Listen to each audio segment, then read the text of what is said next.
Ambassador Ji-hoon stepped off the transport shuttle and looked up at the massive crystal towers that reached toward the purple sky of the Valarian homeworld. The buildings sparkled like diamonds, each one perfectly shaped and cold to look at, just like the people who built them. He adjusted his dark blue diplomatic uniform and took a deep breath.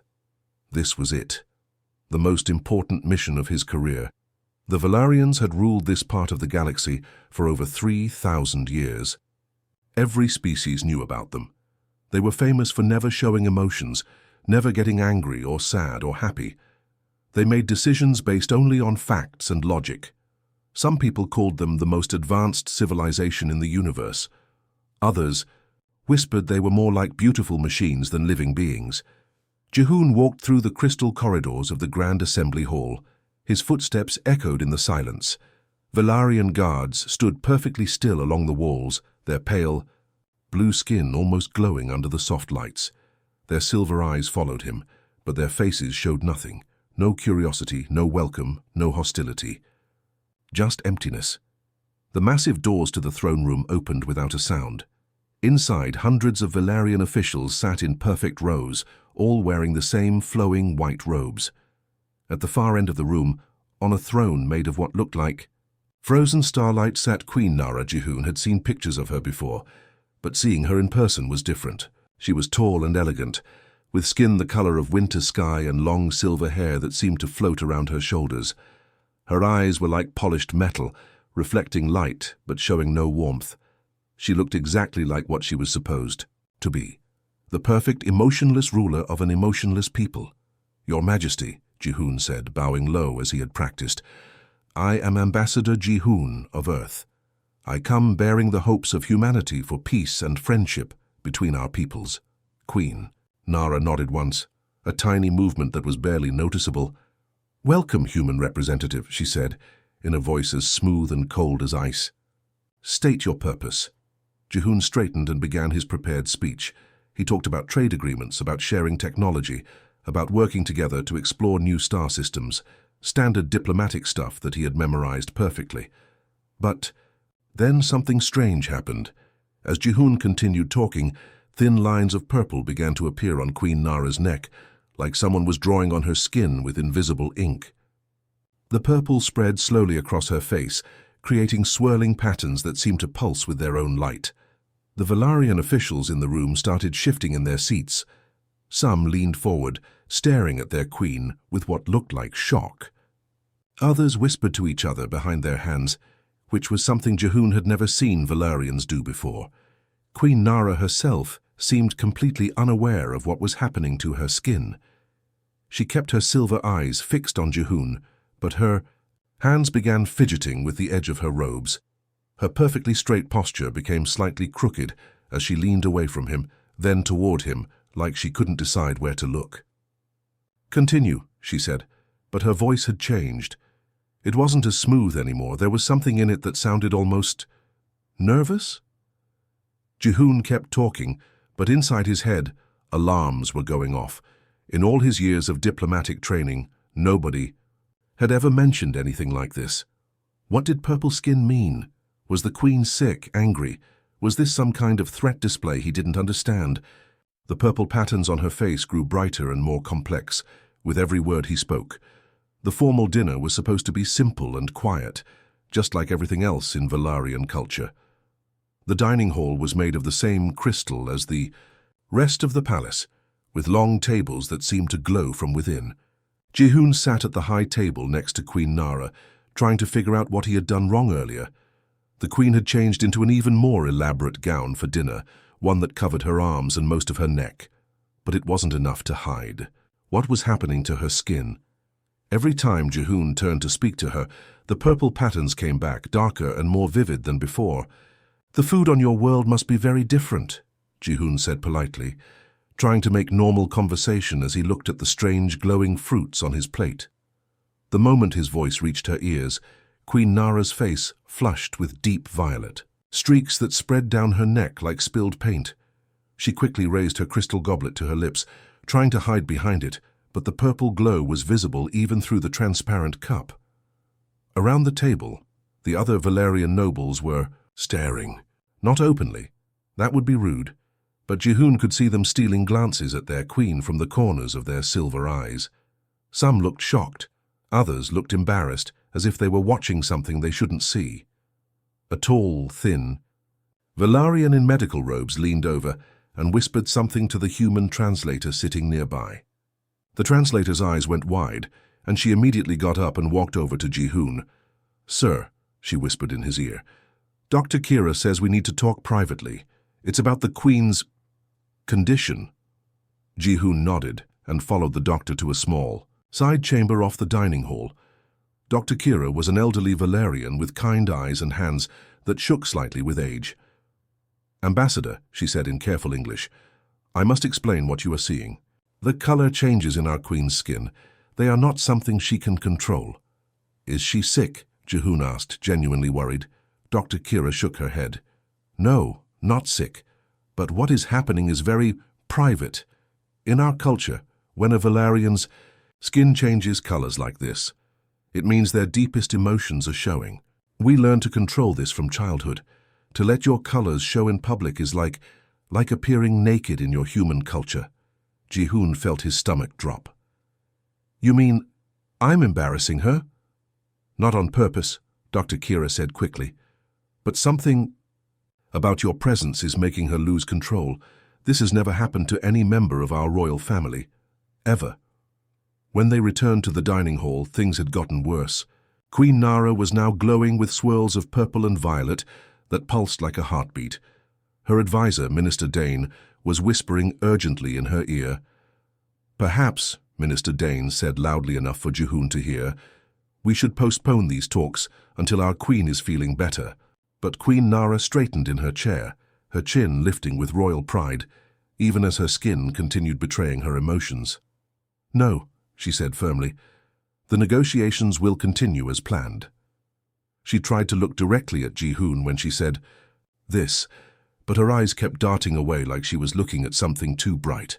Her hands trembled as she reached for her food, and when their fingers accidentally brushed as they both reached for the salt, her entire arm lit up with brilliant purple light.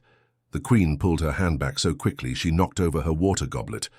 The crystal shattered on the floor with a sound like breaking stars, and the entire dining hall fell silent. For the first time in 3,000 years of Valarian history, their perfect, emotionless queen was blushing so hard she glowed. Researcher.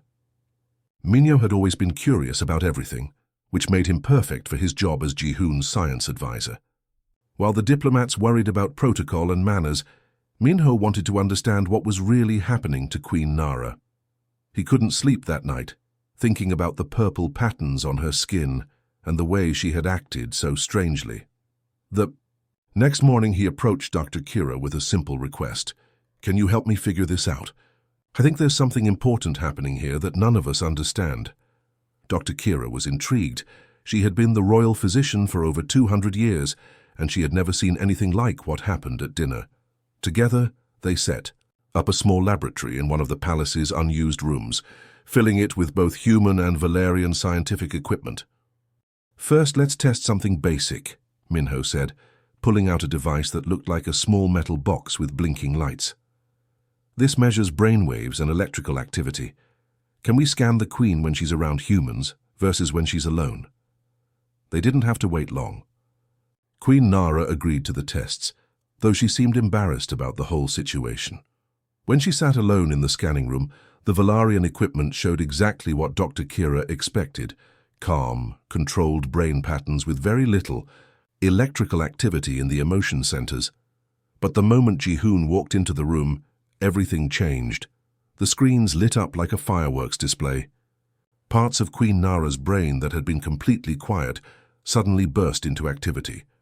The patterns were so complex and bright that Dr. Kira had to adjust the equipment just to keep it from overloading.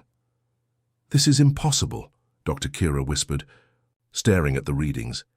"These brain regions haven't been active in our people for thousands of years."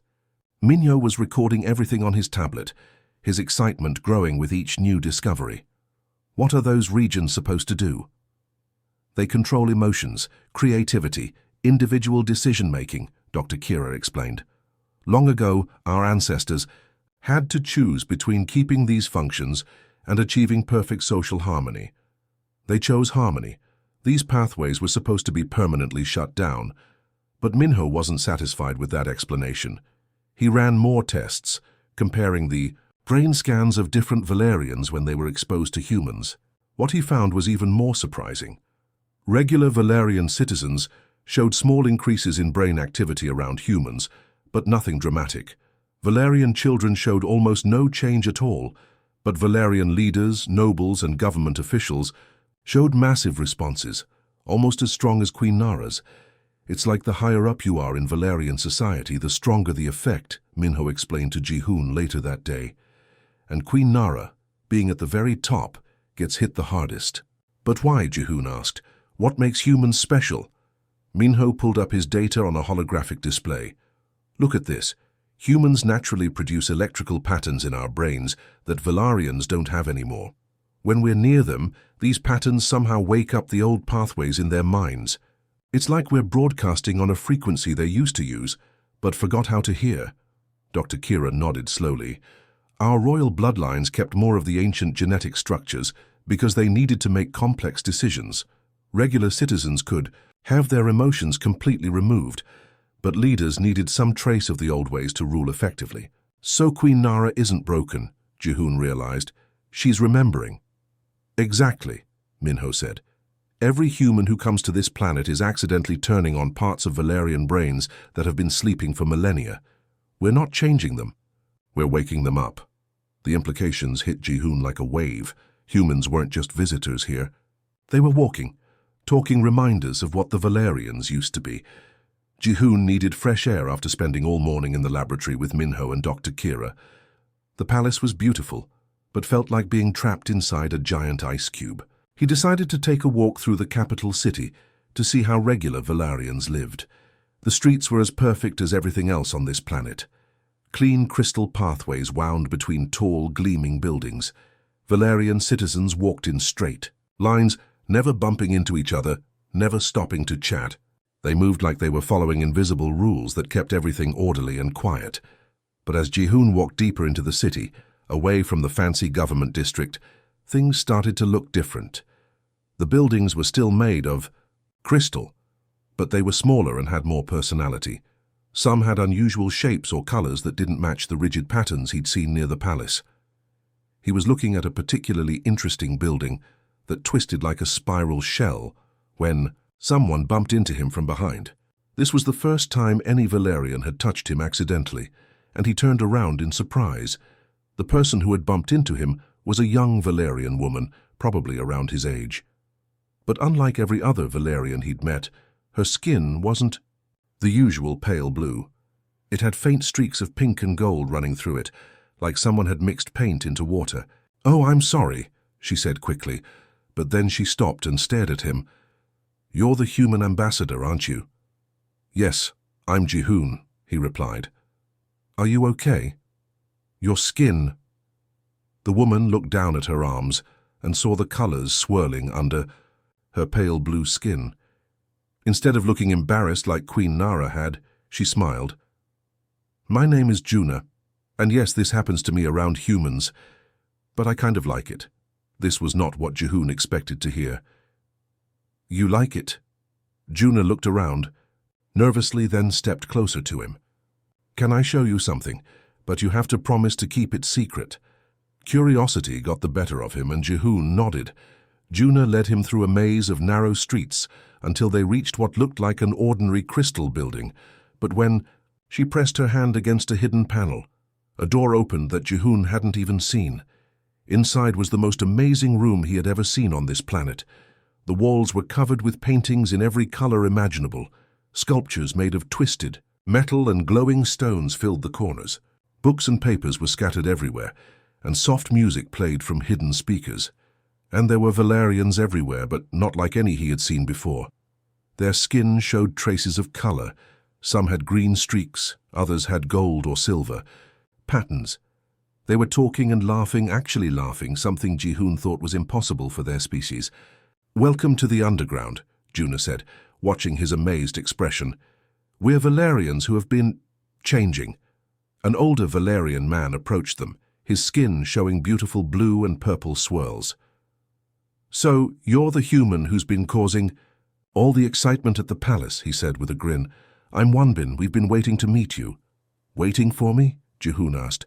"But I just got here 3 days ago." Juna laughed, a sound like crystal bells. "We've been watching human broadcasts for years.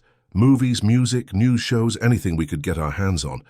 Every time we watched your people laugh or cry or get angry or fall in love, something inside us started to wake up." Wanbin nodded. "Most Valerians don't know this exists.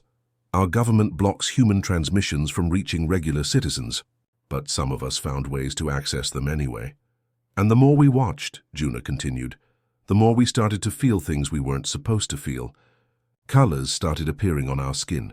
We began to question why we had to live without emotions." "That's amazing," Jihun said, looking around at all the art and creativity. "But why are you hiding?" Wanbin's expression became serious.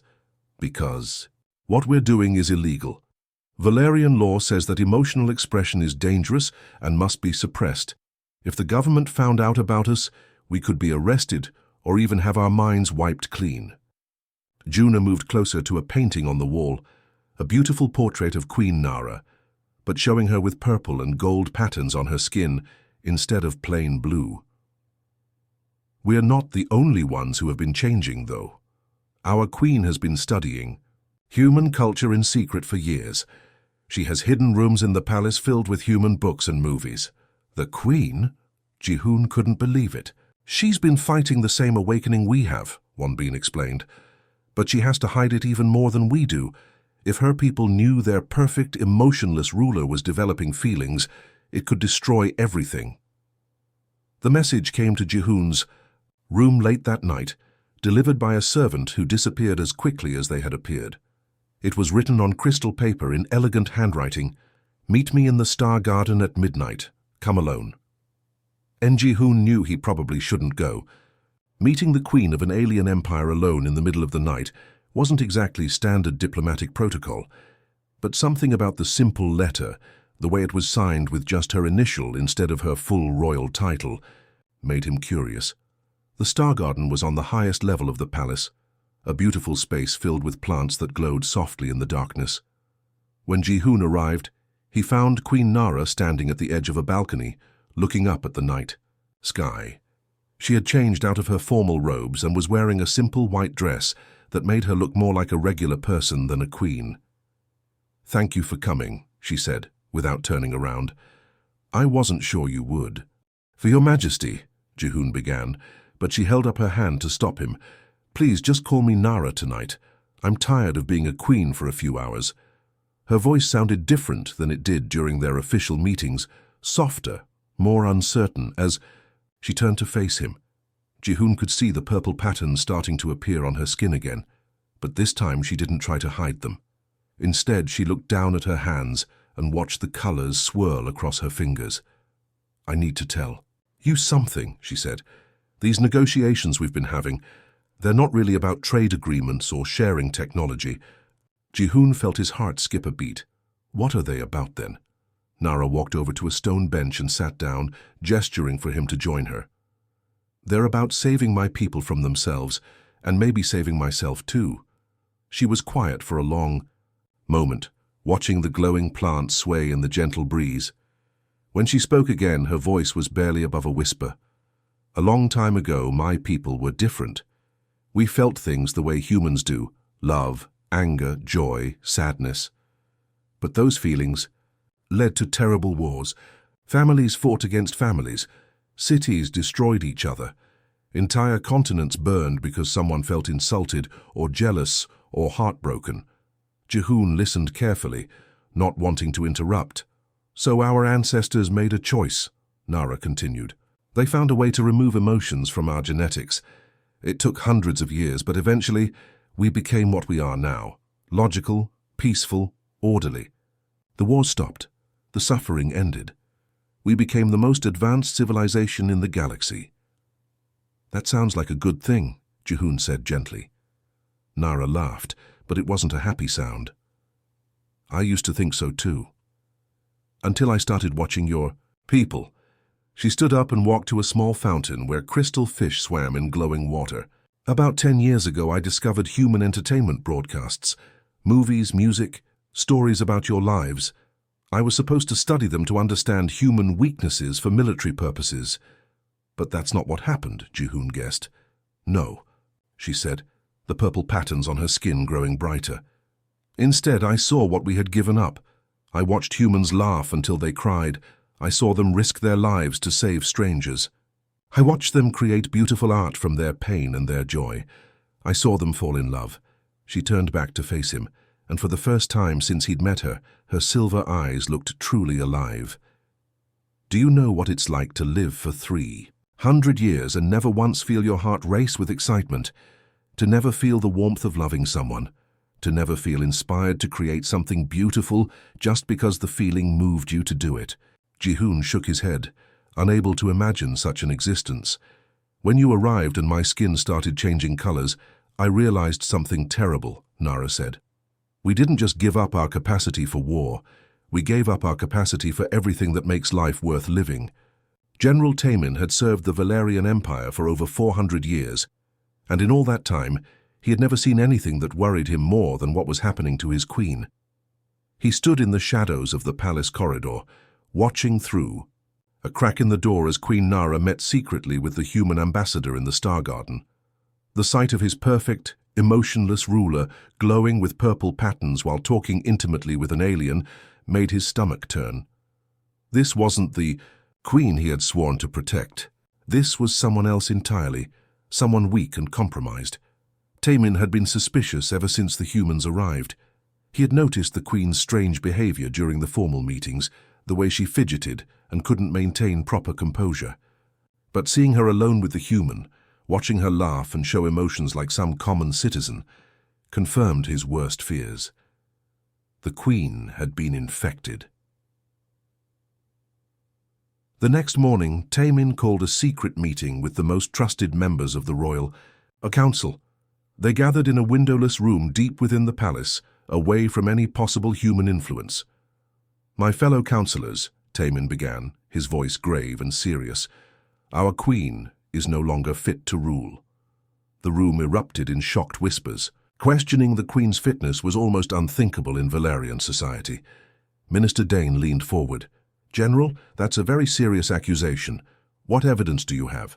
Taemin activated a holographic display showing security footage from the past few days.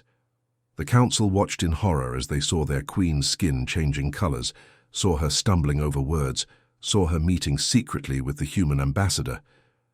The humans have done something to her mind, Taemin declared. They're using some kind of biological warfare to make her weak and emotional. If we don't act soon, they'll control our entire government through her. Meanwhile, on the other side of the palace, Dr. Soyeon was making discoveries that would have shocked General Taemin even more. She had been working with Minho and Dr. Kira for days, studying the brain scans and biological data from the Valerian population. Look at this, she said excitedly, pointing to a complex diagram on her computer screen. I've been comparing the neural patterns of different Valerian age groups, and I found something incredible. Ji-hoon looked over her shoulder at the colorful brain scans. What am I looking at? These are brain scans of elderly Valerians, Dr. Soyeon explained, and these are scans of young Valerians. See the difference? Ji-hoon squinted at the images. The older Valerians' brains showed faint traces of the same pathways that lit up so dramatically in Queen Nara's scans. But the younger Valerians' brains were completely different. Those pathways were almost completely gone. The emotional suppression isn't permanent, Dr. Soyeon said, her voice filled with excitement. It's been getting stronger with each generation. The oldest Valerians still have traces of their original emotional capacity, but it's been bred out of the younger ones almost entirely. Dr. Kira gasped as she understood the implications. You mean our people are still changing? Still losing more of what we used to be? Exactly, Dr. Soyeon nodded. And Queen Nara, being from the oldest royal bloodline, has retained more of the original Valerian emotional structure than almost anyone else. That's why she's reacting so strongly to human presence. Back in the council chambers, General Taemin was building support for his plan. We cannot allow this contamination to spread. he told the gathered officials. Already reports are coming in of citizens showing color changes after contact with the human delegation. If this continues, our entire civilization could collapse into the chaos our ancestors worked so hard to prevent. Minister Dane looked troubled. But what do you propose we do? The Queen still has absolute authority. Taemin's expression was cold and determined. Emergency powers exist for situations exactly like this. When a ruler becomes mentally compromised and unable to make rational decisions, the military council can step in temporarily to protect the empire. Oh, you're talking about a coup, another councillor whispered. I'm talking about survival, Taemin replied firmly. The humans are a threat to everything we've built. They must be removed, and anyone who has been contaminated by their influence must be treated. As the conspirators planned their move against Queen Nara, Dr. Soyon was reaching a very different conclusion in her laboratory. We're not changing the Valarians, she told Jihoon. We're showing them what they're in danger of losing forever. Dr. Soyon had barely slept in 3 days. Her small laboratory in the palace had become a maze of computers, brain scanners, and holographic displays showing complex genetic data. She had been working around the clock with Dr. Kira, and what they had discovered would change everything the Valarians thought they knew about themselves. Jihoon, you need to see this right. Now, Dr. Soyon called out as she burst into his room early in the morning. Her hair was messy and her clothes were wrinkled, but her eyes were bright with excitement. What did you find? Jihoon asked, quickly getting dressed. Something that's going to blow your mind, she said, practically dragging him back to the laboratory. Dr. Kira, show him the genetic comparison we completed last night. Dr. Kira activated a large holographic display that filled the room with swirling patterns of light. These are genetic sequences, she explained. The blue patterns represent modern Valarian DNA. The red patterns represent ancient Valarian DNA that we found preserved in our oldest historical records. Jihoon stared at the display. Even though he wasn't a scientist, he could see that the patterns were dramatically different. The ancient DNA was much more complex, with intricate spirals and connections that the modern version completely lacked. Now watch this, Dr. Soyon said, adding a third pattern to the display. This green pattern is human DNA, specifically the parts that control emotional responses and creative thinking. When the 3 patterns appeared together, Jihoon gasped. The ancient Valarian DNA and the human DNA were almost identical in many sections. You're saying that ancient Valarians were like humans? Jihoon asked. Not just like humans, Dr. Kira said, her voice filled with wonder. In many ways, they were more emotionally complex than humans. Look at these sections here. Ancient Valarians had genetic structures for emotions that modern humans don't even possess. Dr. Soyon pulled up another display showing brain scans. Remember how we thought humans were somehow changing Valarian brains? We were completely wrong. Humans aren't adding anything new to Valarian minds. We're awakening things that were already there, just sleeping. It's like genetic memory, Dr. Kira explained. When Valarians are exposed to human emotional frequencies, their dormant genetic codes start to activate. The purple skin patterns, the inability to control emotions, the creative urges, these aren't foreign influences. They're Valarian traits from thousands of years ago. Jihoon felt his heart racing as he understood what this meant. So when Queen Nara's skin changes colors around me, she's not being contaminated, Dr. Soyon finished. She's remembering who her people used to be. They rushed to find Queen Nara and share their discovery. They found her in her private study, surrounded by books about human culture that she had been secretly collecting for years. When they showed her the genetic data, she stared at it for a long time without speaking. My ancestors were like this, she asked quietly, pointing to the ancient DNA patterns. Your ancestors were artists, poets, lovers, dreamers, Dr. Kira said gently. They felt joy so intensely they would dance for days. They felt love so deeply they would write songs that could make others cry. They felt anger so powerfully they would fight to defend strangers. Queen Nara touched her neck, where purple patterns were starting to appear again. And they felt so much that they almost destroyed themselves. Yes, Dr. Soyon admitted.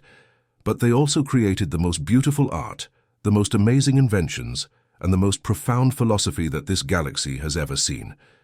We found records of their achievements in your oldest archives. The Queen stood up and walked to her window, looking out at her perfectly ordered city.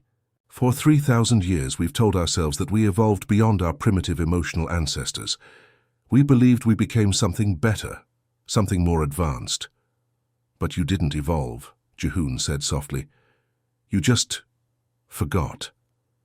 Queen Nara turned back to them, and for the first time since they'd met her, she wasn't trying to hide the colors swirling across her skin.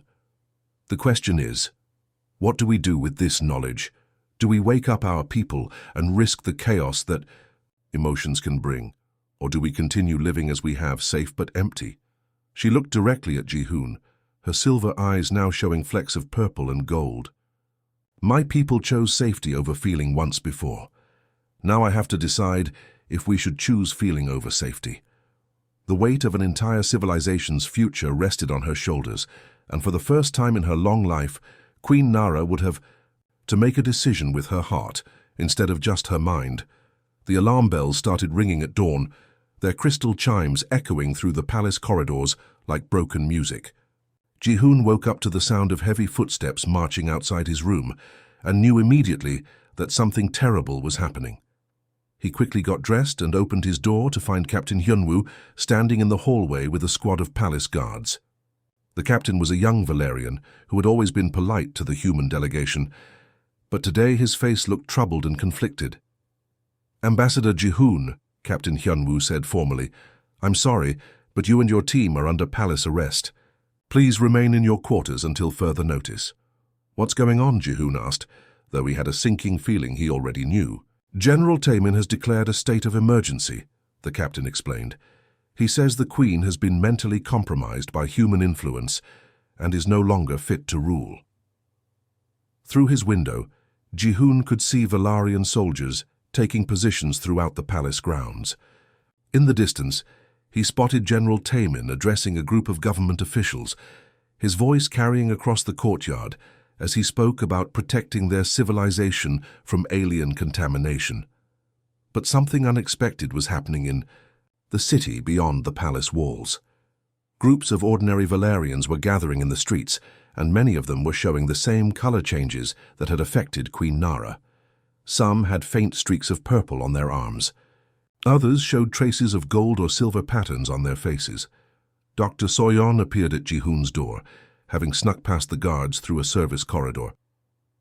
The exposure effect is accelerating, she whispered urgently.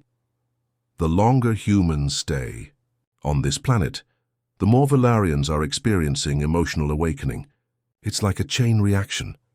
From his window, Jihoon could see that she was right. What had started with just Queen Nara was now spreading through the population. Valarians who had worked closely with the human delegation were showing obvious color changes. Even some of the palace guards looked different. Their usual pale blue skin now had subtle hints of other colors mixed in. Captain Hyunwoo noticed too, and he kept looking down at his own hands, where thin lines of green were starting to appear under his skin. Meanwhile, in the underground hideout that Juna had shown Jihoon, an emergency meeting was taking place. Word of the coup attempt had spread quickly through their secret network, and Valerians from all over the capital were arriving to discuss what they should do. The general wants to arrest all of us, Wonbin announced to the gathered crowd. He's calling us contaminated and dangerous to society. Juna stood up, her skin now openly displaying beautiful swirls of pink and gold. Then we don't hide anymore, she declared. Our queen needs us, and it's time for our people to see that emotions aren't a disease to be cured. The underground movement had grown much larger than Jihoon had realized. There were hundreds of Valarians in the hidden chambers, all showing various degrees of color change, all ready to fight for their right to feel. Back at the palace, General Taemin was facing an unexpected problem. Many of his own soldiers were starting to show emotional responses after days of exposure to the human delegation. Captain Hyunwoo was the most obvious example. The green patterns on his skin were getting brighter by the hour, and he was starting to question his orders. Captain, General Taemin commanded, I want you to escort the Queen to the detention facility. She needs to be isolated until we can find a way to reverse the human contamination. Captain Hyunwoo hesitated. The old him would have obeyed without question, but something was changing inside his mind. For the first time in his life, he was feeling things. Doubt, loyalty, even a strange sense of protectiveness toward Queen Nara. "Sir," he said carefully, "what if the Queen isn't contaminated? What if she's just remembering?" General Tamin's eyes narrowed dangerously. "Captain, you're showing signs of compromise as well. Report to the medical facility immediately for treatment." But Captain Hyunwoo didn't move. The green patterns on his skin pulsed brighter as he made a decision that would have been impossible for him just days earlier. "No, sir. I think I'd rather stay right here and protect my queen." Outside the palace, Juna was leading hundreds of emotionally awakened Valarians through the streets. They weren't violent or angry. They were singing. Old Valarian songs that had been banned for thousands of years, songs about love and hope and the beauty of feeling alive. The revolution had begun, and it sounded like music. The Great Assembly Hall had never seen anything like this before. For the first time in thousands of years, the perfectly ordered rows of seats were filled with Valarians, whose skin showed every color imaginable.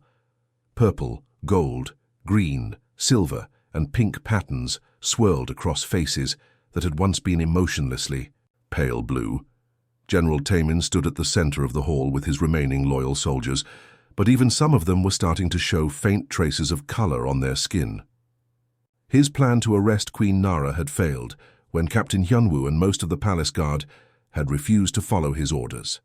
"This is chaos!" General Tamin shouted to the assembled crowd. "Look at yourselves. You're no longer Valarian. You've been infected by alien influence." But his words fell on deaf ears. The Valarians in the hall were looking at each other with wonder, seeing their own people display emotions for the first time in their lives. Many were crying, not from sadness, but from the overwhelming joy of finally being able to feel. Queen Nara entered the hall from the main doors, walking slowly down the central aisle.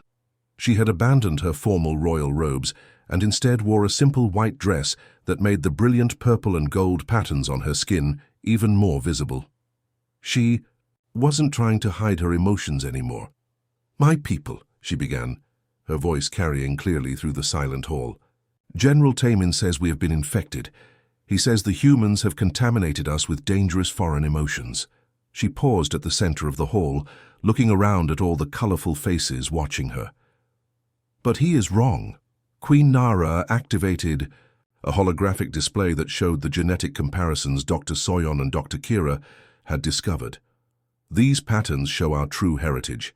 The emotions you are feeling, the colors appearing on your skin, the music you want to sing, these are not alien influences, they are Valarian." Gasps and whispers filled the hall as people saw the evidence of their ancient emotional heritage. 3,000 years ago, our ancestors made a choice, the Queen continued. They chose safety over feeling, order over creativity, peace over passion. It was not a wrong choice. It saved us from destroying ourselves. But it was not the only choice we could make. She gestured to Jihoon, who was sitting with the human delegation in the front row. "The humans didn't come here to change us. They simply reminded us of who we used to be. They are like a mirror, showing us what we gave." "Hup!" General Tamin made one last desperate attempt to stop what was happening. "Your Majesty, you are not thinking clearly. These emotions will lead us back to the wars that almost destroyed our civilization." Queen Nara turned to face him directly, her skin now glowing with soft lavender light. "Perhaps, General, but they will also lead us back to love, to art, to the joy of being truly alive. I believe we can learn to feel without destroying ourselves." She walked to the ceremonial table where the treaty documents waited. "Today I sign not just a trade agreement with humanity, but a cultural exchange program. We will learn from each other. They will teach us to feel responsibly, and we will teach them to think logically." As Queen Nara signed the historic treaty, the entire hall erupted in cheers, but these weren't the polite, controlled acknowledgements typical of Valarian society. These were wild, joyful shouts of celebration that shook the crystal walls. After the ceremony, as the crowd began to disperse, Queen Nara approached Jihoon one final time. Her skin was glowing with the softest lavender hues he had ever seen, and her silver eyes now sparkled with flecks of purple and gold. "Ambassador Jihoon," she said quietly, so only he could hear. "Thank you." "For what?" he asked. She smiled. The first genuine smile he had seen from any Valerian. "You are welcome, human. You have given us back our souls." 6 months later, Jihoon returned to the Valerian homeworld for the opening of their first art exhibition in over 1,000 years. The gallery was filled with paintings in every color imaginable, sculptures that seemed to dance with emotion, and music that made both humans and Valerians cry with joy. Juna's painting of Queen Nara hung in the center of the exhibition, not the cold, emotionless ruler from the old portraits, but a vibrant woman whose skin glowed with all the colors of a living heart. The Valerians had remembered how to feel, and the galaxy would never be the same.